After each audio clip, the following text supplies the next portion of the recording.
America needs a tidal wave of the old-time religion. I have sinned against you. How dare you! We have no need to doubt God. The harlot Babylon is preparing the nations to receive the Antichrist. I didn't even build that house with money from the church. I built it with money from my book. I don't make this stuff up. Repenting of your sin. It is a moral issue. They got together and swore a pact to the devil. I just enjoy seeing people worship, praising God. Hey everybody, and welcome to Believe It or Not. I'm Trevor Poelman. And I'm Damien Doepping. And sometimes we believe it. But most of the time, we not. How's it going, Damo? Oh, it's going all right. You know, it's a bright, sunshiny day right now. It is. Well, I guess, a little overcast in some places. But hey, we take the good with the bad, and sometimes, you got to take a few clouds with the sunshine. It's like that old saying, you take the good, you take the bad, you take it all, and then you have the facts of life. Do they say that? The facts of life. I've never seen that. Oh, okay. It was a good show. It was like these women or girls, I guess, living in a house. I was like 4 when it was canceled, so. Right. Did they actually have any real facts of life in it? That's a good question. Did anyone fact check the facts of life? Listener, if you could go ahead and fact check the facts of life, that would really help us out here at the Believe It or Not podcast. I mean, if they were really the facts of life, they should have put them in a book or something and released them to people. Mm-hmm. But I don't know if they ever did. If they did, then, well, that's good. We need to get on that. We need to get up in that, get on that. Get up in it, get on it. Yeah. And have the facts of life. So, do you ever listen to the podcast Criminal? I have, yeah. Yeah, it's a good podcast. Mm-hmm. It's one of my, ones that I make sure I listen to every time there's a new episode out. And also, Phoebe Judge, it just has the most soothing voice. But they did an episode about Robert Smalls. He was a slave. He stole a ship and then fled with his family to the Union Army during the war. He stole its battleship and pretended to be a captain or whatever. And so this fascinating story. And they talk about in the podcast how that story's never really told in history class in America. And it's mostly white stories. Right. And I was like, yeah, that's true. And then I was looking at our history of the podcast, and I was like, we've been pretty white mm-hmm. in what we've talked about, too. So, first of all, apologies for not, representing other perspectives, other cultures and stuff. I was thinking about, I think the only black preacher we talked about was the guy who started Azusa Street, and then we regularly make fun of Creflo Dollar, so... Mm-hmm. And I was like, what's a great, black leader we can talk about? And I found this guy named Richard Allen, right, who was one of the first ordained black preachers in America. And I thought we would talk a bit about him. Sounds like a plan. I will say one thing. We talk about a lot of people who I don't find to be good people or savory characters. That's true. In a way, being less representative of them, in my mind, is a good thing. That's true. Yeah. We're just full of shitty white people in religion. So that's, what? I look at it from that perspective. Does skew to shitty white people. Yeah. That's very true. This guy wasn't that shitty. His name is Richard Allen. He was born on February 14th, Valentine's Day of 1760. Mm-hmm. They know he was either born in Philadelphia or he was born in Delaware on his owner's plantation. They're not really sure which, but it's debated. So he was a slave, born into slavery. His name was just Negro Richard. Oh. Didn't have a last name or anything, that's some Huckleberry Finn shit right there. Mm-hmm. When he was 7 years old, his owner or whatever, his master, sold his family to a guy named Stokely Sturgis. And then this guy, a few years later, was having some financial issues and sold Richard's mother and 2 of his siblings. So he was left with a brother and a sister, I believe, on the Sturgis plantation. Yeah. When he's 17, this Methodist preacher starts going around preaching about freeing slaves, a guy named Freeborn Garretson. Richard really grasped onto this and was the first time he heard a white person going around saying, hey, we shouldn't have slaves. Yeah. Really was interested in the Methodist Church after that. So he started attending in church. Mm-hmm. And he was just so impressed with how often they preached against slavery, and that he eventually converted and became a Methodist. And this really impressed his master or his owner or whatever, which is a disgusting thing to think about, that people Right. were So owned. the thing that Yeah. that made the master or whatever like him was his devotion to a Western religion. Yeah, exactly. Yeah. Yeah. Yeah, and eventually he converted Sturgis as well, and he taught himself to read and write, because obviously like it was illegal at the time for black people to read and write. So he taught himself how to read and write and began reading the scriptures, began writing sermons and stuff. So he gets Sturgis to convert, become a Methodist. Sturgis starts feeling guilty about owning slaves and realize, oh, this is a sinful thing. I shouldn't own slaves. But he didn't have a lot of money, and slaves cost money. So he didn't just like free his slaves, but he did offer them the opportunity to buy their freedom. Mm-hmm. He let Richard get jobs like outside of their plantation or whatever. Yeah. And so he was able to save up money to free him and his siblings. I mean, it's one of those things where it's like this weird, it's a step in the right direction, but it's also like, I'll let you buy your freedom. Yeah, exactly. It's such a shady kind of bullshit thing to do. It really is. It's because like the Freeborn Garrison owned slaves. And then during the Revolutionary War, he started realizing that owning people is awful and sinful. Yep. He like his kind of reasoning is like, we're fighting for our freedom while keeping other people in bondage. Yes. Yeah, exactly. He just freed his slaves. He didn't like make them buy their freedom or whatever. Right. But I mean, I get that he might have been in financial straits, but at the same time, it's like, come on, man. yeah. Did you really have a change of heart, or did you have a half change? Yeah. You still wanted to make money. Well, have you seen 12 Years a Slave? I actually have not. Okay. It's a good movie, but yeah, there's a part where Michael Fassbender, who's like just a shitty slave owner, kept saying like, I would free you, but I have a mortgage on you, and I still have to pay that mortgage. So well, money and debt means more than people. So. yeah, exactly. It's disgusting. Right. That's just the way the world works, right? Look at the way businesses are treating their employees during COVID. Like Yeah, no shit, right? profit over people. Oh yeah, well that's the way it's been. So it's really fucking shitty. So then in 1780, he got his freedom. He paid his last installment to Sturgis, became free, changed his name from Negro Richard to Richard Allen. He chose the last name Allen. Mm-hmm. He was qualified as a preacher in 1784, so I guess there's like a licensing and stuff with the Methodist Church. Him and one other black person were at this conference where he was licensed to preach. Mm-hmm. They were not allowed to vote on whether he could preach, the two black people. So it was like this welcoming, we include all people. We don't see you as less than or whatever, but also you can't vote. Well, I mean, at the time too, women also couldn't, so. That's true, yeah. Baby steps, I guess. Yeah, I guess. Yeah, then he started preaching, going around, preaching at different churches, and then eventually landed a job in 1786 at St. George Methodist Episcopal Church. They gave him like the early morning time slot, I guess, the early morning prayer services. So it wasn't like the regular church service, but he could start preaching at the early morning service. So this started attracting more and more both freed black people and slaves. More and more people of color were coming into the church because they loved hearing him preach. But the white congregants, even though they kept saying, we're all-inclusive, started to get uncomfortable having to sit next to black people on Sunday mornings. Right.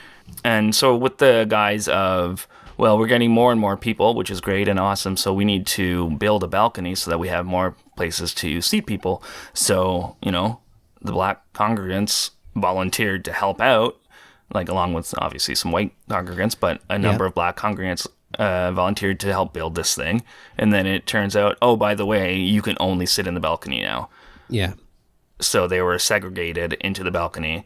And they did this for a while where it was like, okay, whatever. And then there's this other guy. So there's this other preacher, black preacher at the church as well, named Absalom Jones. I am having trouble with these words today.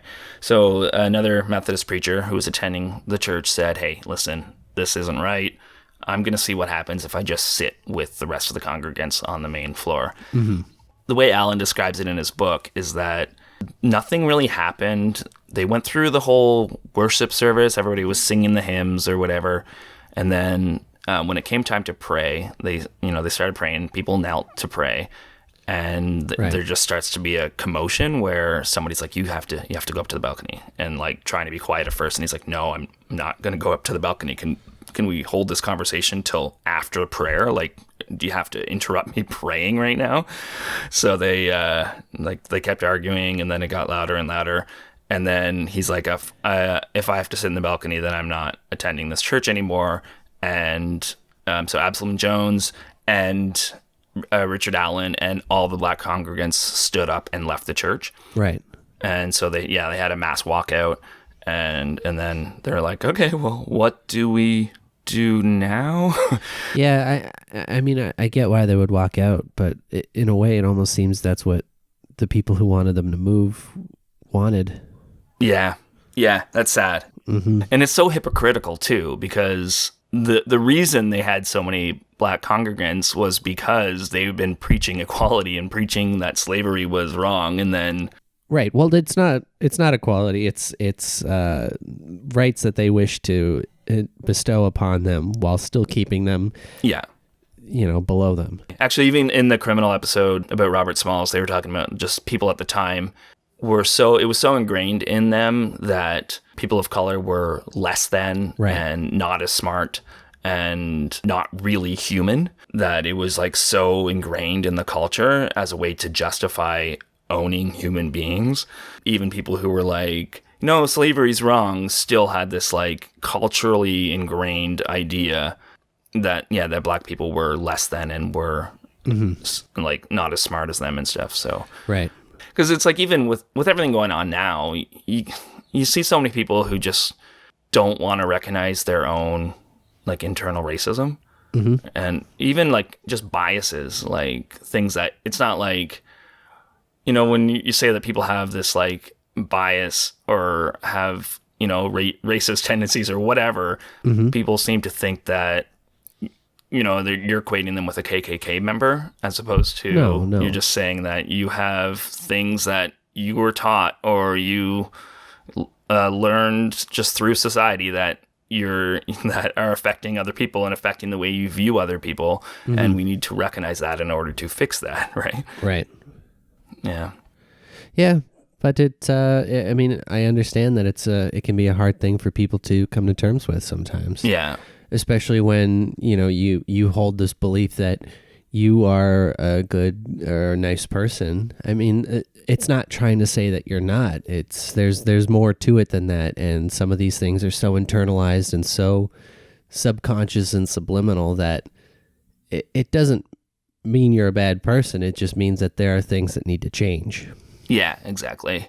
After they left, they started the Free African Society, which is non-denominational, and it's less of a church and more of just a group of people who kind of organized under the idea that we should all be free. Yeah. Slavery is not good. It was a way to raise money to support, buying people's freedom or sneaking them to Canada or like things like that. And then he also he saved up enough money and bought a piece of land and started building the Mother Bethel African Methodist Episcopal Church, which they built, and it's still that church. It's still the same church, and it is the oldest building in America to be consistently owned by African Americans. Really? Yeah. So wow. It's pretty cool. And so they built this church, and then the Methodist church, they decide to join the Methodist Church as like the denomination. Yeah. Jones doesn't. Jones starts his own church, but he's like, I don't want to deal with them anymore after this. So he starts his own church. But Allen, his idea was, yes, we had an awful experience at this church, and it was a disgusting way to be treated, but they're the only denomination that's actively preaching against slavery.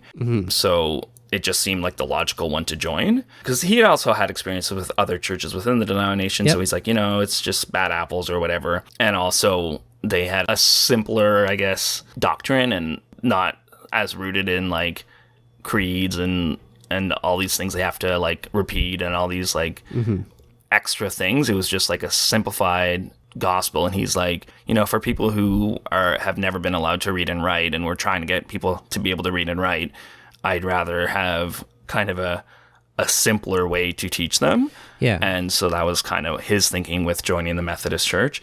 And then, I find that sorry, I just a little side note. I find that so interesting that you're like exploring which denomination to follow. Yeah. And you just see like how shitty and terrible people are and these belief systems are. Yeah. But they're all shades of the same thing. Yeah, exactly. So yeah. I would almost feel like the more you're like looking and seeing like, no, this isn't right. Why would you think any of them would be right at that point? I mean, for me, it's kind of like, well, if I'm looking to pick this thing, but everything that I'm seeing is awful, why would I want to pick one that doesn't seem as awful? Yeah, exactly.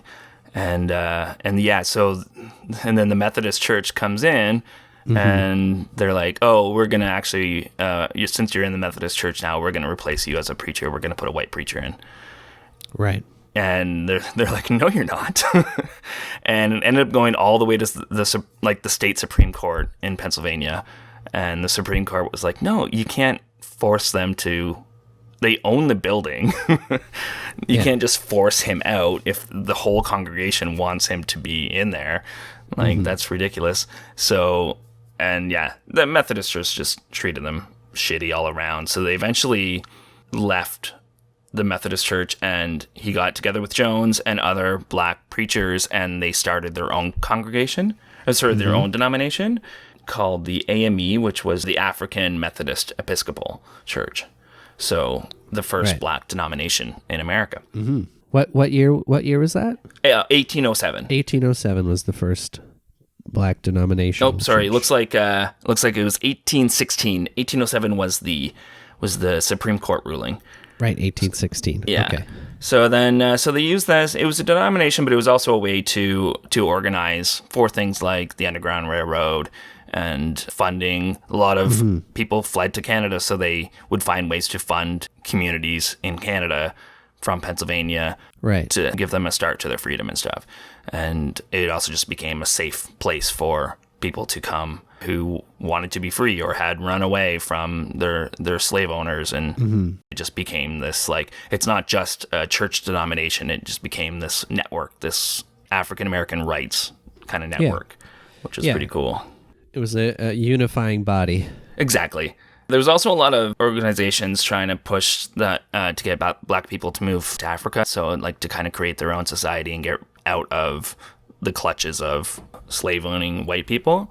Right. But he was kind of against that. He was more for just changing America. He's like, well, he was born there. He's just as American as anybody else. Yeah, of course. It was just as much his right to be there as anyone else's. Then it was on April 10th of 1816, so the same year they started that denomination, they voted for him to be the bishop of the organization, which made him the first black bishop in America. Oh, wow. Maybe the world, yeah. And then... as far as the hierarchy goes, where does a bishop lie? It depends on the church. It's like a regional manager, I'd say. Okay. Like at Starbucks or whatever, how you have your... Yeah. Like in the area, they would take care of a certain amount of churches kind of thing? Yeah, exactly. And then do they report to... Is it a cardinal next? Maybe. See, I don't in the really Catholic know. Church, I think it is. Yeah, I think it would be... The next up would be a cardinal. And then, like, district manager, regional manager, and then, yeah. Like, I think that's kind of how it goes. I feel like in this denomination... Because it was so small, the bishop was the highest. Right. Yeah. He was the highest in the denomination, so they just, like, bishop was the top one. Yeah, we should probably look into that, because I don't know what the church hierarchy goes. I know there's a pope. There's a pope, and there's cardinals, and there's priests, and there's monks. Yeah. We'll look into it. So, yeah, he mostly preached about, abolition. Yep. But one of his biggest things was education. Like, just getting people educated, getting them to learn to read and write, all the things that were denied to them in the past, because this will give like a step forward and show people that they can be just as educated as anybody else and accomplish just as much as anybody else. Oh, of course. And kind of change that the narrative that people had at the time, and just give people a chance. Yep. 1830, they had this big convention called the Negro Convention, and it was a meeting of just a bunch of different African American leaders within the states. I think they had 7 states represented, and it was also a reaction to, in 1829 in Cincinnati, there was riots with white people destroying black businesses and stuff like that, which I'm sure social media was just all about, like, people saying this isn't proving your point or whatever. Right. The 1829 social media. So 1830, that big thing started, and it, created a lot of good things going forward, and was one of the first kind of organized conventions of that size that really, helped move things forward. And I mean, there was still a lot of work to be done. It was 1830, and we know that slavery wasn't abolished across the states until 1865, but definitely like helped it state by state kind of move into, getting rid of slavery. And then he died in 1931, and you can still visit his. He has an esophagus. That's not sarcophagus. What is the sarcophagus? he has his esophagus is on display. He has a sarcophagus on display in the church in Bethel. Him and his wife. He was married twice. His first wife died after they were married 10 years, and then he married again, and it was with his second wife that he had children and stuff. Right. But so their bodies are still like part of the museum section of the church now. Wow. They have like a kind of like a Black History museum, or maybe just a history of the church museum within the church. Which is a Black History, right? Yeah, that's true. Yeah. Really interesting character, really interesting person. I'm a little surprised that I had never heard of him before, or I had heard of him and I, didn't give him as much thought as he deserves. But definitely an interesting person, and I think this story definitely has a lot of parallels to what's going on right now. You said you hadn't really heard about him. Did you get a lot of American history as far as the church goes in your schooling? Because you were in a Canadian school, so. Yeah, no, we didn't. I do remember, like Christian history class was very much early Christianity. Right. There was also, some things like we learned about Azusa Street, and we learned about some of like how the denomination started and stuff, but there wasn't a lot of detail about what happened, in the last couple hundred years. Just very like I was just checking to see like how it compares to what you kind of experienced with it. You didn't even really get much Canadian history, did you, at all as well? No. Yeah. I knew some of it because our school was started by one denomination, and then it merged with a school from another denomination. So there was like 2 overseeing denominations for this school. And then they were going to join another university, a Christian university, which was, run by another denomination. So they would be like a board of 3 or whatever. And then so we learned a little bit about each of their history and stuff. It seems to be such a glaring omission. Yeah. Not just like people of color or anything like that, but just a more modern, like contemporary and local history about what you're trying to teach people. Exactly. You would think that if you want people to be able to talk to the people in their communities and their neighborhoods, you should at least know a bit about those communities and those neighborhoods. And if you're only teaching up to like the 1700s or something, dumb shit like that, how are you supposed to truly engage with the realities of today? And because if you're not learning about people like Richard Allen or other kind of leaders who started these things, you're gonna see these kind of things repeating. And I mean, and I'm not saying that learning the older stuff isn't also a valuable thing, but it needs to be done in conjunction with Exactly. with these other. Like we learn about Augustine, but we don't learn about, like, I don't know. Well, like you said, this was the first black church in America. That's not significant. a very significant moment in time, especially during slavery. That's not a small feat, and that's not necessarily something you'd think would be so ignored. And it's funny too, like when you think about how churches that are starting to be inclusive of LGBTQ, right, and how they're still like, because like as we talked about how the Anglican Church, you can be ordained, but then last year they had a conference where they invited their spouses, but they said that the same-sex spouses couldn't come. Kind of that idea of like, are you inclusive? No. And it felt the same with like the Methodist Church, like, yes, we welcome everybody, but also sit at the back. Yeah, that's it's like an apology with a but. Yeah, it's not exactly. It's not an apology if you have to say I'm sorry, but. All right. Any other thoughts on my friend Richard Allen? Well, it sounds like he's someone who pushed his way through a lot of adversity to really do something for his community and for a lot of people who had no way of doing it themselves. So I think we need to hear more stories from people like that, and I think it's an important one. I agree. I'll try to tell more positive stories on here too. Yeah, we do a lot of downers and a lot of, ding dongs and jerks. But yeah. Speaking of downers, let's move into the segment. Is it Downer of the Week? Downer of the Week, it's the Lord's Law.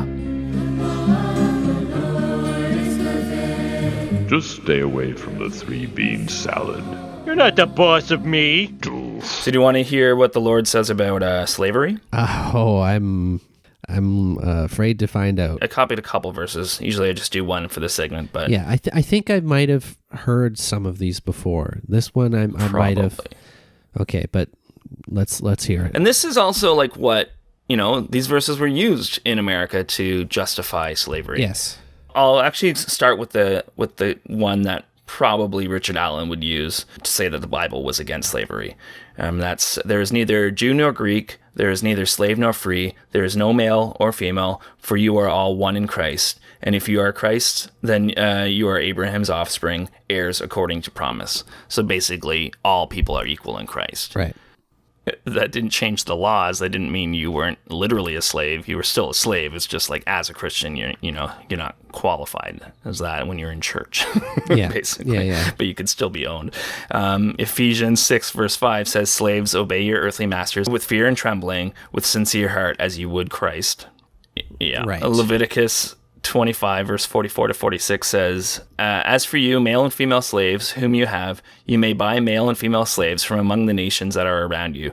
You may also buy from among the strangers who sojourn with you and their clans, that with you who have been born in your land, and they may be your property. You may bequeath them to your sons after you inherit as a possession forever. You may make slaves of them, but over your brothers, the people of Israel, you shall not rule one over another ruthlessly. Okay, so this seems like it was something written at a time where slavery was very rampant amongst all nations, and it was used as a way to justify doing so.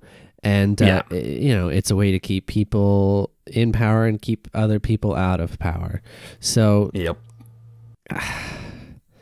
This is my problem with these kind of texts, and then people interpreting them literally today. Yeah. Is like, this was written 2,000 years ago by people trying to justify shitty behavior. Yeah, and then so now apologists will go in and say, oh no, the Bible didn't condone slavery. It was just like indentured servitude. But like, if you look at that verse, that's clearly not what it was. It was clearly slavery. Also, what's the main difference between slavery and indentured servitude? Yeah, not much. Yeah.